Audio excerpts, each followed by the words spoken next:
Please take a second to subscribe, then like and share afterwards. We can really use your support. Thank you.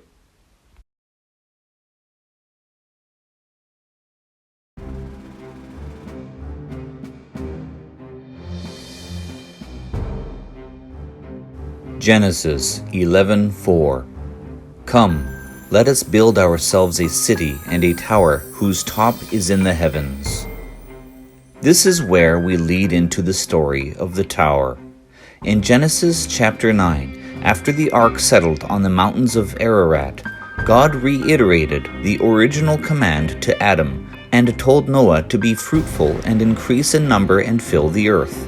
However, the people had other plans. The Babylonians began construction on a massive tower in a valley 2 days' walk from Shinar. It is important to first identify what this tower was in order for us to understand what knowledge the dispersing people took with them, and the hard evidence left behind in ancient Mesopotamia. A growing number of scholars and commentators believe the Tower of Babel, described in Genesis 11, was almost certainly a ziggurat. But what is a ziggurat? It is defined as a massive structure containing the form of a terraced compound of successively receding stories or levels. The name derives from the Akkadian Ziggurattu, destem of zikaru, meaning to protrude, to build high. Jubilees goes on to say for 40 and 3 years they were building it. Its height amounted to 5,433 cubits and 2 palms. 5,433 cubits equals to roughly 2,484 meters. Palms are the palm of your hand, so this is an incredibly specific measurement. The Mishnah states that the tower was a rebellion against God. The Midrash records that the builders were called the generation of succession, who said, God has no right to choose the upper world for himself and to leave the lower world to us. Therefore we will build us a tower, with an idol on the top, holding a sword, so that it may appear as if it intended to war with God. The tower was meant to bid defiance to God. The passage mentions that the builders spoke sharp words against God, not cited in the Bible, saying that once every 1656 years, heaven tottered so that the water poured down upon the earth, therefore they would support it by columns, that there might not be another deluge. Genesis 11 uses typical ziggurat terminology. Bitumen, mortar, and baked clay brick construction of ziggurats is identical to the biblical description. Let us make bricks and burn them thoroughly. And they used brick for stone, and they used tar for mortar. The building method described in Genesis precisely mirrors early Sumerian building practices in the Tigris-Euphrates River Valley, where the first civilizations were, but not in later centuries in Israel or Egypt. This suggests that the writer of the Tower of Babel account was given this information by a source that was there, God himself. Sumer also has narratives of the confusion of tongues and the destruction of a great tower, which I'll get into later. Modern research has clearly demonstrated that the earliest civilizations and ancient languages actually developed in the general area of Mesopotamia, the plain of Shinar. The ziggurat symbolized the connecting link between heaven and earth and is quite clear from cuneiform descriptions and reliefs. The biblical language describing a tower that reaches to the heavens is quite typical in comparison to the language used on tablets to describe the ziggurats. House binding heaven and earth. Temple linking heaven and earth. Temple of the foundation platform of heaven and earth. Mesopotamian ziggurats were typically given names demonstrating that they were intended to serve as staircases or binding locations between earth and heaven. So we see that a narrative about a tower whose top reached into the heavens fits the times quite well. We have already seen that the baking of bricks forms a significant and accurate portrayal of building practices in the Bible. According to this study, Archaeological History of the Ancient Near East by Jack Finnegan, the archaeological findings conclude that the historical practice of brick-making matches perfectly with the Genesis account. Kiln-fired bricks are first noted during the late Uruk period and become more common in the Jamdet Nasser period. Bitumen is the usual mortar used with kiln-fired bricks. By contrast, the later building technology of Israel and Palestine used a mud mortar. Bitumen of any kind was very expensive in Israel in that early period, according to Forbes, though it was the standard in the earlier Mesopotamian period. The biblical description of the building materials accurately reflects a major distinction between later Israelite and earlier Mesopotamian building methods, giving further credence to the fact Genesis contains some very ancient material that is accurate in the finest detail. Simply put, the writer of Genesis, Moses, coming from the land of Egypt, would have only seen structures built by stone, yet he knew that this monumental ziggurat was built with baked brick and bitumen for mortar. Therefore, he got the building materials correct. So we have people arriving utilizing the right material, and urbanization sometime around 4000 to 3400 BC in the Uruk period, all of which matches our scriptures. More evidence that our Genesis account was not some work of fiction. After years of extensive research, both David Rohl and Dr. Douglas Petrovich both independently arrive at the conclusion that the tower and the city was in ancient Eridu, known by most to be the first city in the post-Diluvian world. So here's the interesting part. When these various groups of people were dispersed from Shinar to every corner of the globe, they may no longer remember their mother tongue, but there is absolutely no reason to think that they did not take their knowledge of construction with them. One would predict that sometime after 1993 AM, we would begin to see ziggurats pop up in various parts around the world, and likely being at the center of a new kingdom. And that is precisely what we see.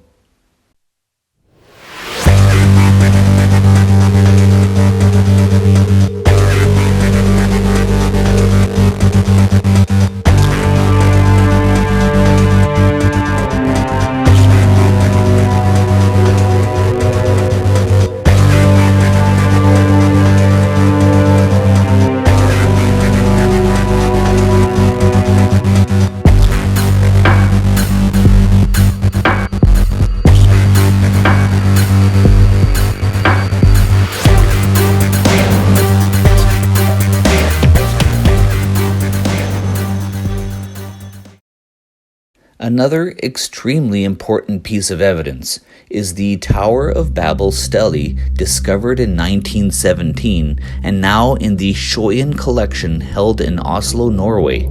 This stele is a black stone carving dated between 604 to 562 BC, depicting Nebuchadnezzar II completing the restoration of the Etemenanke Ziggurat, which was originally built around the time of Hammurabi, another name for Nimrod.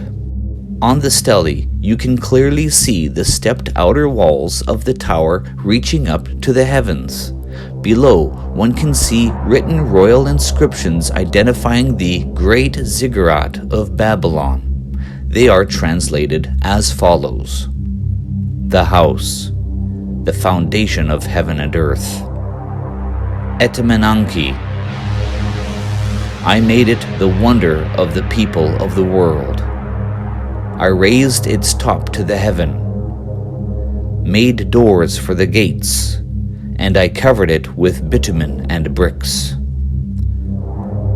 Also found are inscriptions on what is called the Esagila tablet, now in the Louvre in Paris, containing the building plans as well as a short account of the reconstruction process, along with legible measurements of the first 2 steps of the bottom of the tower.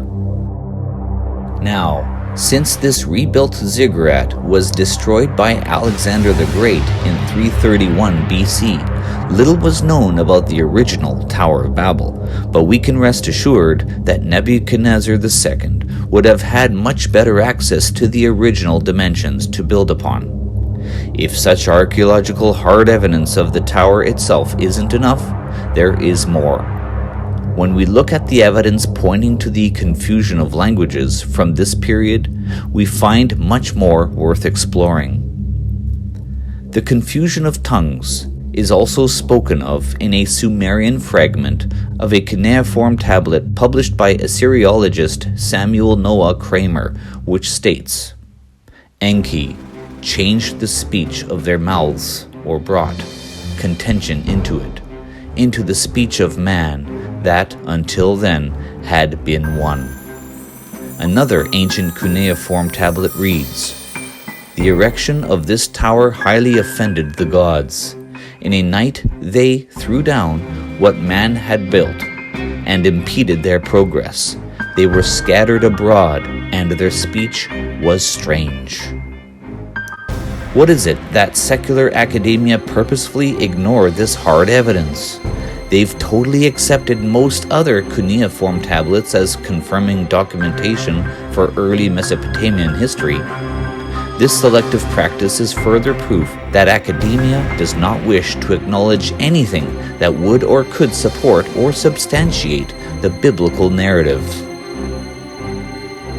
English Assyriologist George Smith, the translator of the Epic of Gilgamesh, returned to Nineveh in 1873, where he discovered additional cuneiform tablets. Upon translation, he found more corroborating documentation, this time on supporting the Tower of Babel events. The following is the direct translations found on those tablets. Them, the father. Of him, his heart was evil. Against the father of all the gods was wicked.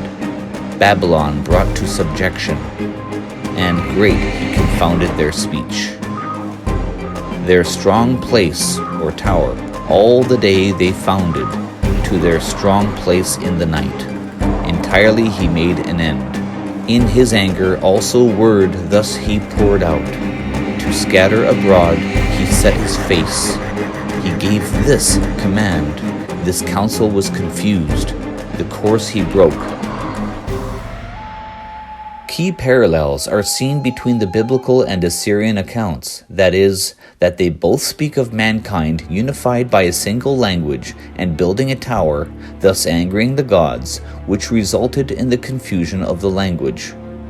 If the Assyrians had their own version of the Tower of Babel and the dispersal or confusion of languages story, we need to understand that in no way was this information taken from the Talmud or our Old Testament manuscripts.